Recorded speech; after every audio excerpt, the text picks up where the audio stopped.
Biography of आदि शंकराचार्य। तो आज हम आदि शंकराचार्य के जीवन के बारे में जानेंगे। तो सबसे पहले हम इनके जन्मदिन के बारे में जान लेते हैं। अगर हम इनके जन्मदिन का बात करें तो 788 ईस्वी में हुआ था, और अगर इसका हम स्वर्गवास की बात करें तो 820 ईस्वी में हुआ था। तो सबसे पहले हम आदि शंकराचार्य के जीवन में क्या उपलब्ध किए, सबसे पहले हम इसके बारे में जानेंगे। अगर हम इनकी उपलब्धियां के बारे में बात करें तो अद्वैत वेदांत की प्रणेता, संस्कृत के विद्वान, उपनिदेश विख्याता और हिंदू धर्म के प्रचारक थे। हिंदू धार्मिक मान्यता के अनुसार इनको भगवान शंकर का अवतार माना जाता है। इन्होंने लगभग पूरे भारत की यात्रा की और इनके जीवन का अधिकांश भाग उत्तर भारत में बीता। 4 पीठों की स्थापना करना इनका मुख्य रूप से उल्लेखनीय कार्य रहा, जो आज भी मौजूद है। शंकराचार्य को भारत के ही नहीं अपितु सारे संसार के उच्चतम दार्शनिकों के महंतम का स्थान प्राप्त है। उन्होंने अनेक ग्रंथ लिखे हैं, किंतु उनका दर्शन विशेष रूप से उनकी 3 भाषाओं में है, जो उपनिदेश, ब्रह्म सूत्र और गीता पर है या मिलता है।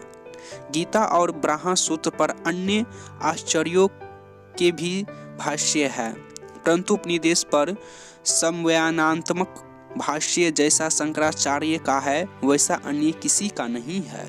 इसके बाद हम बात करेंगे इनके जन्म के बारे में। अगर हम इनके जन्मदिन का बात करें तो शंकराचार्य का जन्म दक्षिण भारत के केरल में अवस्थित निम्बूद्रीपाद ब्राह्मणों के कालरी ग्राम में 1788 ईस्वी में हुआ था। उन्होंने अपने जीवन का अधिकांश समय उत्तर भारत में व्यतीत किया। उनके द्वारा स्थापित अद्वैत वेदांत संप्रदाय 9वीं शताब्दी में काफी लोकप्रिय हुआ। उन्होंने प्राचीन भारत उपनिदेशों के सिद्धांतों का पूर्ण जीवन प्रदान करने का प्रत्ययन किया। उन्होंने ईश्वर को पूर्ण वास्तविक के रूप में स्वीकार किया और साथ ही इस संसार को भ्रम या माया बताया। उनके अनुसार अज्ञानी लोग ही ईश्वर को वास्तविक न मानकर संसार को वास्तविक मानते हैं। ज्ञानी लोगों का मुख्य उद्देश्य अपने आप को भ्रम व माया से मुक्त करना एवं ईश्वर व ब्रह्म से तादात्म्य स्थापित करना होना चाहिए। शंकराचार्य ने वर्ण पर आधारित ब्राह्मण प्रधान सामाजिक अवस्था का समर्थन किया। शंकराचार्य ने सन्यासी समुदाय में सुधार के लिए उपमहाद्वीप के चारों दिशाओं में 4 मठों की स्थापना की। अवतारवाद के अनुसार ईश्वर तब अवतार लेता है जब धर्म की हानि होती है। धर्म और समाज को व्यवस्थित करने के लिए ही आशुतोष शिव का आगमन आदि शंकराचार्य के रूप में हुआ। अब हम इनकी शिक्षा के बारे में बात करेंगे। अगर हम आदि शंकराचार्य की शिक्षा के बारे में हम बात करें तो हिंदू धर्म की अनुसार आदि शंकराचार्य ने अपनी अनन्य निष्ठा के फलस्वरूप अपने सद्गुरु से शास्त्रों का ही ज्ञान नहीं प्राप्त किया, बल्कि ब्रह्म तब का भी अनुभव किया। जीवन में व्यवहारिक और आध्यात्मिक पक्ष की सत्यता को उन्होंने जहाँ काशी में घटी 2 विभिन्न घटनाओं के द्वारा जाना, वही मंडन मिश्र से हुई शास्त्र के बाद पराकाई प्रवेश द्वारा उस यथार्थ का भी अनुभव किया जिसे संन्यास की मर्यादा में भोगा नहीं जा सकता। यही कारण है कि कुछ बातों के बारे में पूर्वाग्रह दिखाते हुए भी लोग संग्रह के लिए आश्चर्य शंकर अध्यात्म की परम स्थिति में किसी तरह के बंधन को स्वीकार नहीं करते। अपनी माता के जीवन के अंतिम क्षणों में पहुंचकर पुत्र होने के कर्तव्य का पालन करना इस संघर्ष में अत्यंत महत्वपूर्ण घटना है। इसके बाद हम आदि शंकराचार्य की रचनाएं व व्यक्तित्व के बारे में देखेंगे।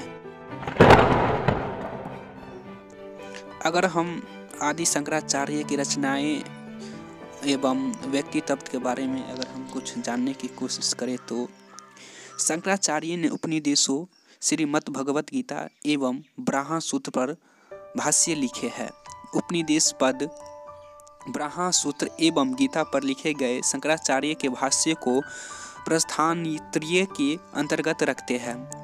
शंकराचार्य ने हिंदू धर्म के स्थापित, प्रचार, प्रसार एवं प्रगति के अपूर्व योगदान दिया। उनके व्यक्तित्व में गुरु, दार्शनिक, समाज एवं धर्म सुधारक, विविध मतों तथा संप्रदायों के समन्वयकर्ता का रूप दिखाई पड़ता है। शंकराचार्य अपने समय उत्कृष्ट विद्वान एवं दार्शनिक थे। इतिहास में उनका स्थान इनके अद्वैत सिद्धांत के कारण अमर है। गौड़पाद के शिष्य गोविंद योगी को शंकराचार्य ने अपना प्रथम गुरु बनाया। गोविंद योगी ने उन्हें परमहंस की उपाधि प्राप्त हुई। कुछ विद्वान शंकराचार्य पर बौद्ध शून्यवाद का प्रभाव देखते हैं तथा उन्हें पार्थेयन बौद्ध की संख्या देती है। इसके बाद हम आदि शंकराचार्य के मोक्ष और ज्ञान के बारे में कुछ जानेंगे। अगर हम आदि शंकराचार्य के मोक्ष और ज्ञान के बारे में बात करें तो आदि शंकराचार्य जीवन में धर्म, अर्थ और काम को निरर्थक मानते हैं। वे ज्ञान को अद्वैत ज्ञान की परम साधना मानते हैं, क्योंकि ज्ञान समस्त कर्मों को जलाकर भस्म कर देता है। सृष्टि का विवेचन करते समय इसकी उत्पत्ति कैसी होती है, वे इसका मूल कारण ब्रह्मा को मानती है। वह ब्रह्मा अपनी माया शक्ति के सहयोग से इस सृष्टि का निर्माण करता है, ऐसी उनकी धारणा है। लेकिन यहाँ यह भी नहीं भूलना चाहिए कि शक्ति और शक्तिमान एक ही है, दोनों में कोई अंतर नहीं है। इस प्रकार सृष्टि के विवेचन से एक बात और भी स्पष्ट होती है कि परमात्मा को सर्वव्यापक कहना भी भूल है, क्योंकि वह सर्वरूप है। अनेक रूप हो गया, यह अनेकता है ही नहीं। मैं एक हूँ, बहुत हो जाऊं। अद्वैत मत का यह कथन संकेत करता है कि शैतान या बुरी आत्मा का कोई अस्तित्व नहीं है।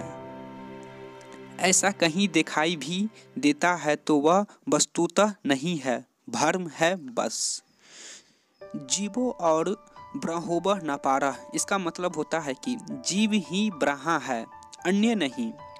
जीव ही ब्रह्मा है, अन्य नहीं। इसके बाद हम आदि शंकराचार्य के जगत गुरु के बारे में बात करेंगे।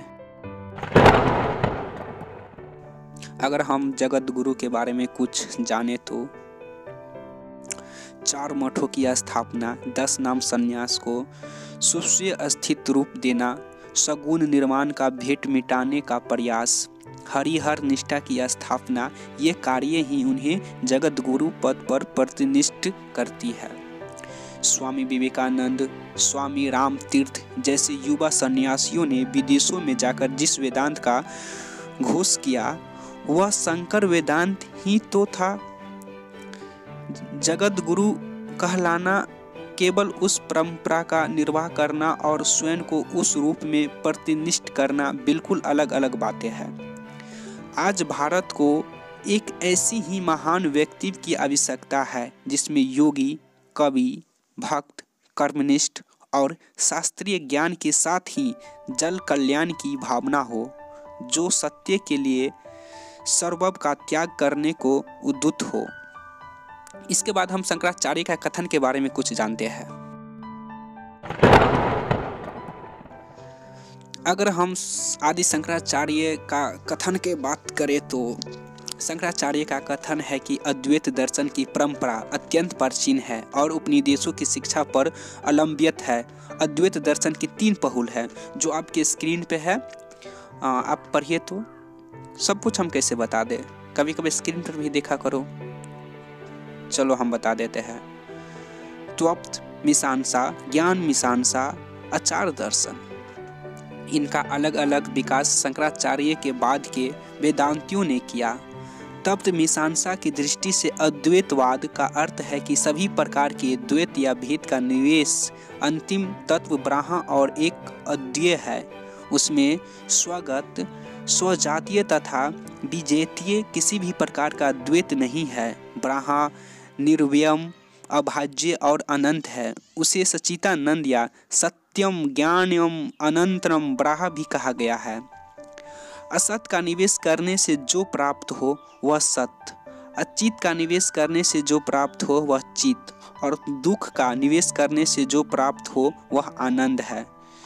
यह ब्रह्म का स्वरूप लक्षण है, परंतु यहाँ ध्यान रखने की बात यह है कि सत्य, चित और आनंद न तो ब्रह्म के 3 पहुल है, न ही ब्रह्म के 3 अंश है, और न ही ब्रह्म के 3 विशेषण है। जो सत्य है वही चित है और वही आनंद भी है। दृष्टि भेद के कारण उसे सच्चिदानंद कहा गया है। असत की दृष्टि से वह सत्य, अचित की दृष्टि से वह चित और दुख की दृष्टि से आनंद है। अगर आपको यह एक बार में नहीं समझ में आया है तो आप बैक में जाके फिर सुनिए, क्योंकि सबसे महत्वपूर्ण बात आदि शंकराचार्य ने अभी बताया है। उसके बाद हम अज्ञानता तथा मुक्ति के बारे में देखेंगे, जो कि आदि शंकराचार्य ने बताए हैं। अगर हम आदि शंकराचार्य द्वारा बताए हुए अज्ञानता तथा मुक्ति के बारे में बात करें तो अज्ञान के कारण जीव अपने स्वरूप को भूलकर अपने को कर्ता भोक्ता समझता है। इसी से उसको शरीर धारणा करना पड़ता है और बार बार संसार में आना पड़ता है। यही बंधन है। इस बंधन से छुटकारा तभी मिलता है जब अज्ञान का नाश हो जाता है और जीव अपने को शुद्ध चैतन्य ब्रह्म के रूप में जाना जाता है। शरीर रहते हुए भी ज्ञान के हो जाने पर जीव मुक्त हो सकता है, क्योंकि शरीर तभी तक बंधन है जब तक जीव अपने को आत्मा रूप में न जानकर अपने को शरीर, इंद्रिया, मन आदि के रूप में समझता है।